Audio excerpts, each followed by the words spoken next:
구 출신 박수영 의원입니다.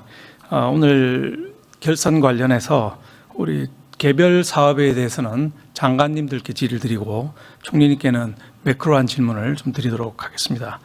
우선 총리님께 질의 드리겠습니다. 총리님, 우리나라 나라 빚이 얼마나 되는 걸로 알고 계신가요? 지금 현재 국가 채무는 1,412조 정도 되는 걸로 알고 있습니다. 예, 오늘 아침에 우리 부총리가 그 결산 제안 설명서라는 걸 통해서 보고를 한 적이 있습니다. 제안 설명서 4페이지를 보시면 지금 그림에 나와 있는 것처럼 국가 채무가 1,305조라고 오늘 보고를 했습니다. 제가 말씀드린 건 올해 차. 예. 지금 우리가 결산을 하고 있으니까 네네. 작년 말 기준으로 그렇다고 보고를 했습니다. 예. 근데 문제는 그 다음 페이지 5페이지를 보면 우리 국가 채무 국가 부채가 2,772조라고 지금 또 그 다음 쪽에서 보고를 한 겁니다.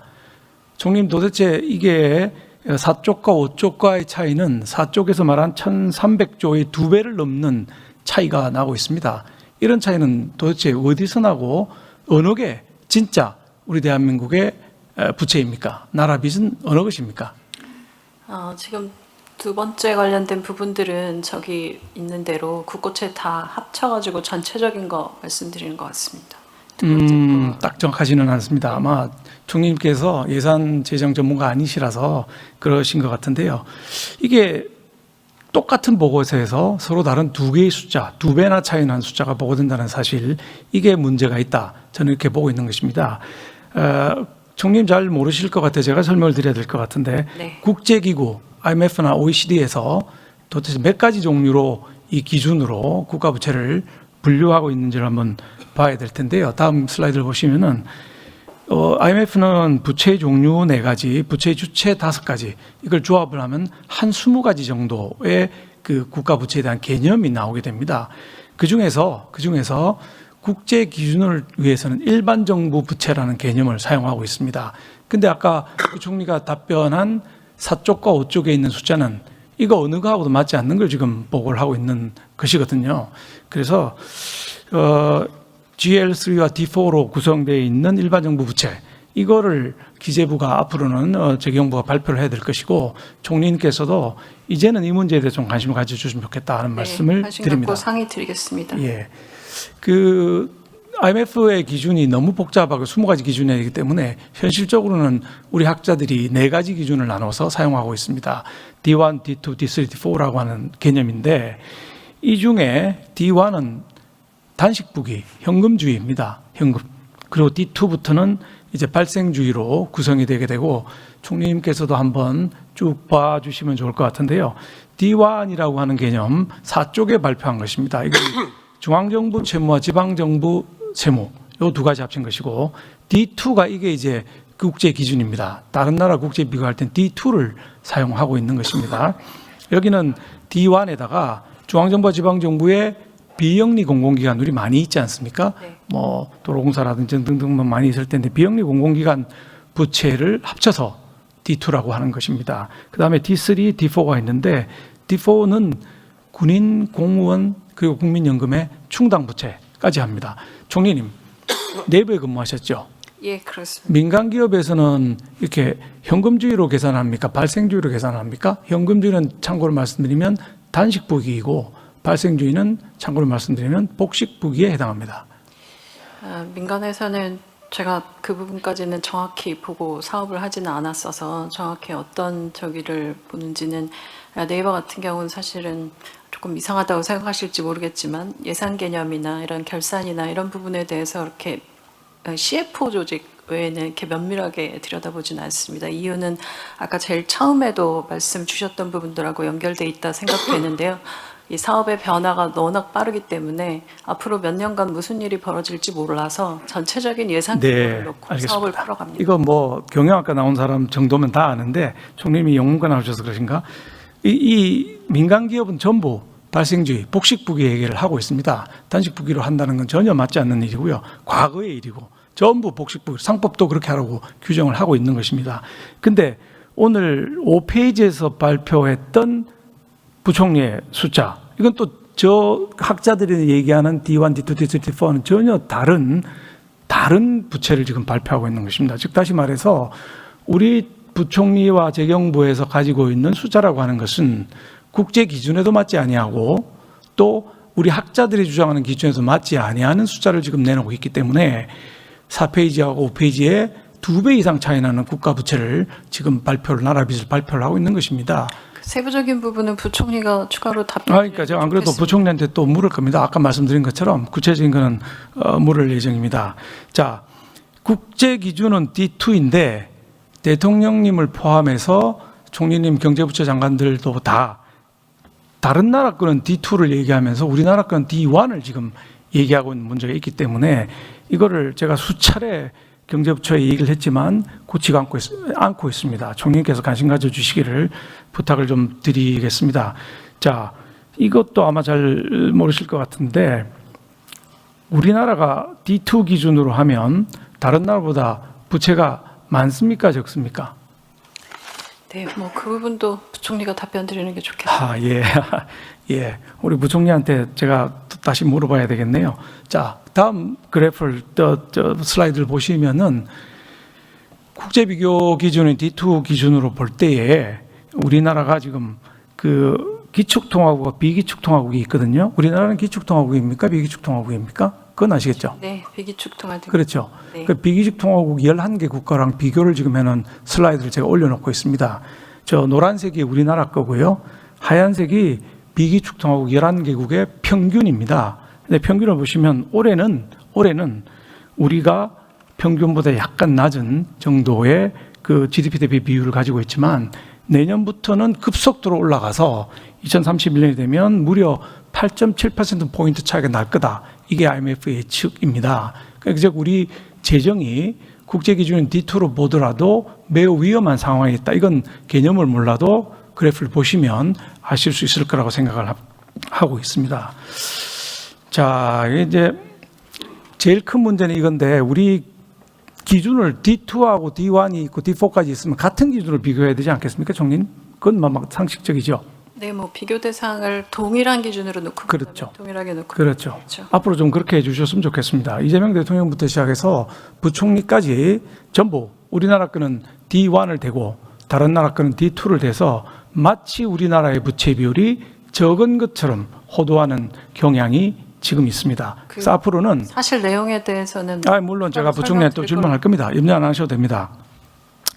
그 다음에 그 D2도 우리나라의 경우에는 국가 부채를 담기에 부족한 수준입니다. 다른 나라는 다 D2로 한다고 말씀드렸는데 우리나라의 특수 사정이 또 있습니다. 그게 뭐냐? 이제 그 군인, 공무원 그리고 국민연금에 대해서 적자가 나게 되면 이거를 국가가 책임지고 갚아야 된다는 조항이 법률에 들어있는 거의 유일한 나라입니다. 다른 나라는 D4를 안 하는 이유가 이 충당 부채가 법적인 부채로 안 되어 있습니다. 그런데 우리는 법적인 부채로 지금 되어 있는 것이거든요.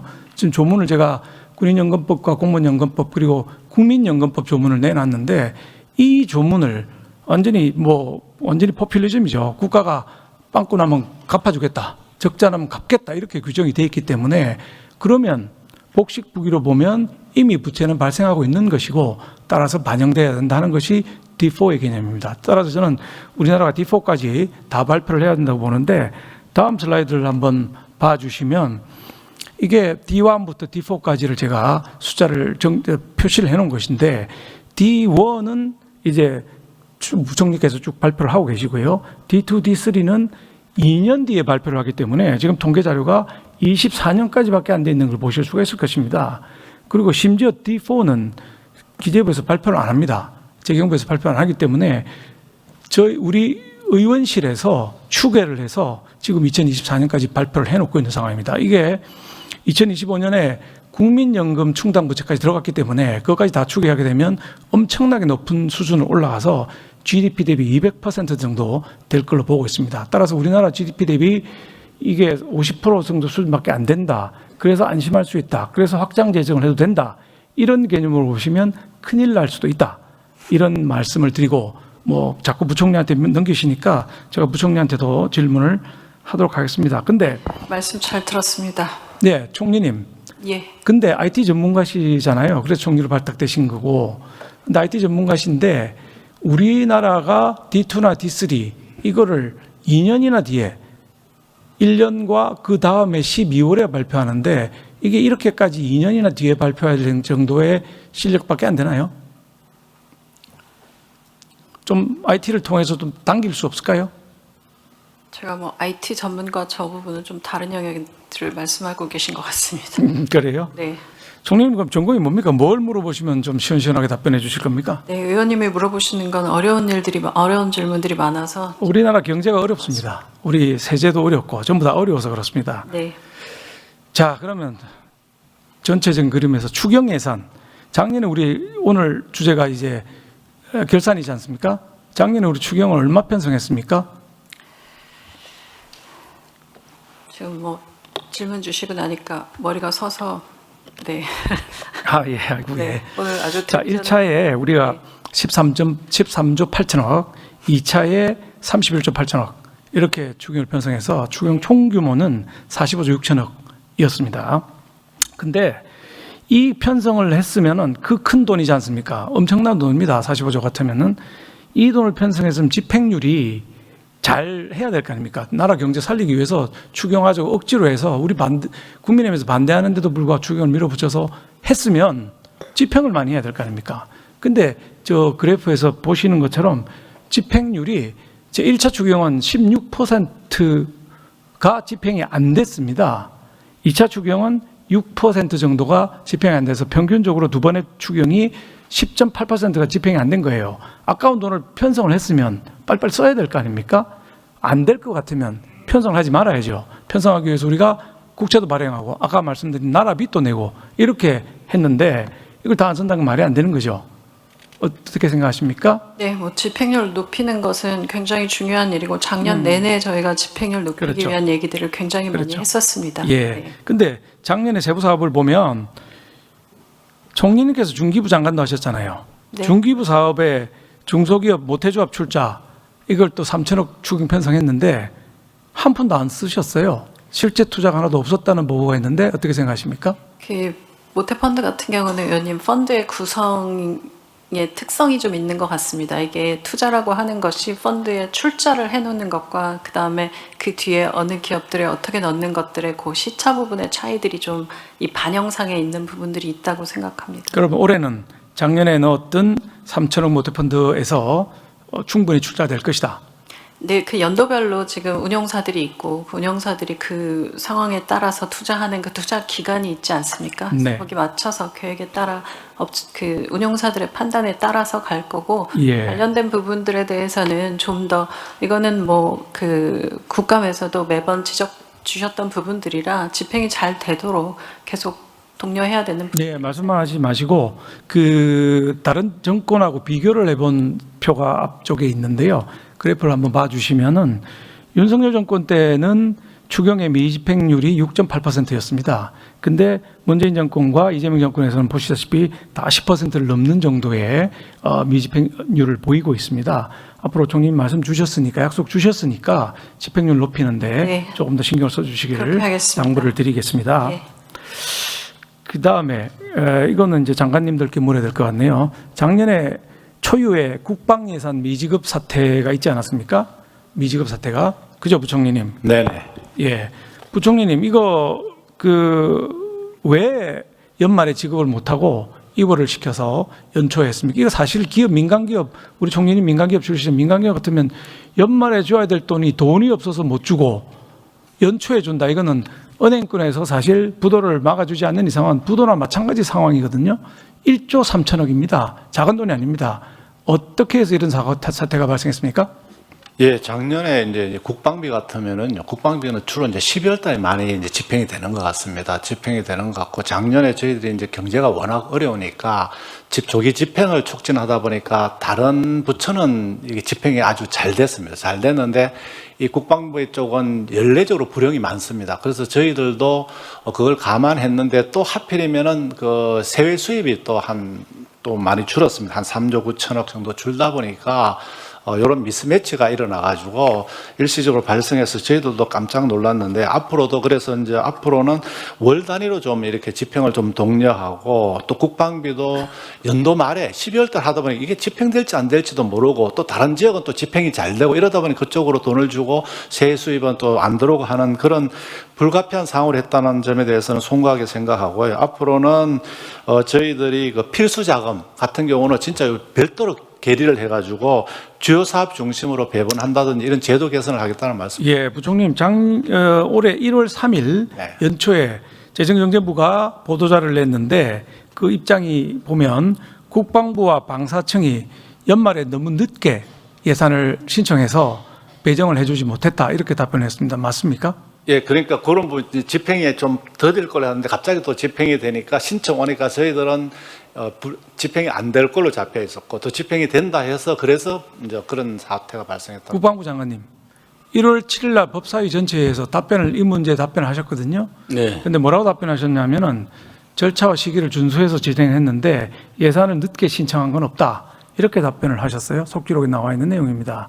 자, 경제부총리는 늦게 신청해서 좀 못 줬다 이렇게 말씀하시고 국방부 장관님은 늦게 신청한 건 없다 이렇게 말씀하시는데 누구 말이 맞는 겁니까?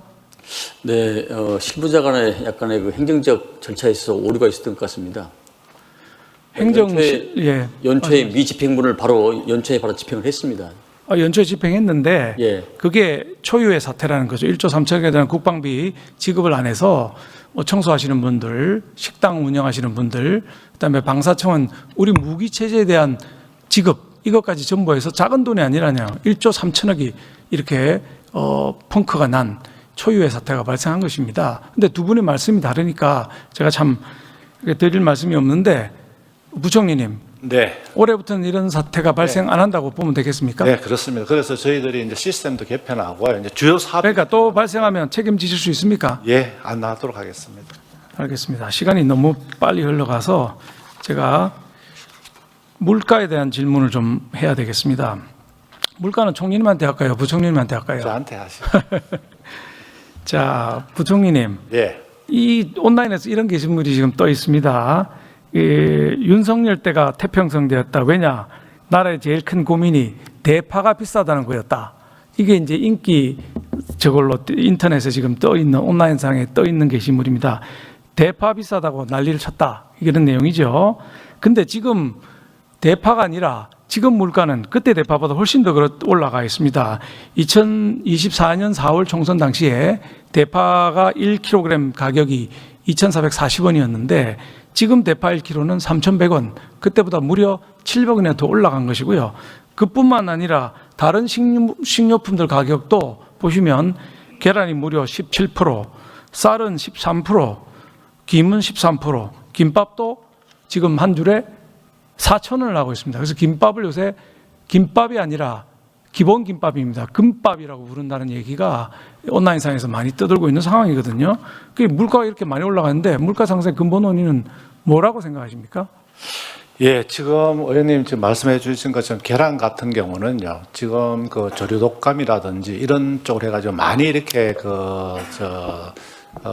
우리가 예상하지 못한 그런 알겠습니다. 측면이 있고. 뭐 시간이 네네. 없어서 네네. 나중에 답변하시고요. 제가 보는 시각과 너무 다릅니다. 개별 종목의 문제가 조금씩은 있겠지만 다른 정권, 다른 시절에 비해서 엄청나게 많은 물가 상승으로 많은 분들이 지금 고생을 하고 계시지 않습니까? 네. 총님도 느끼실 거고요. 부총님도 느끼실 거라고 생각이 듭니다.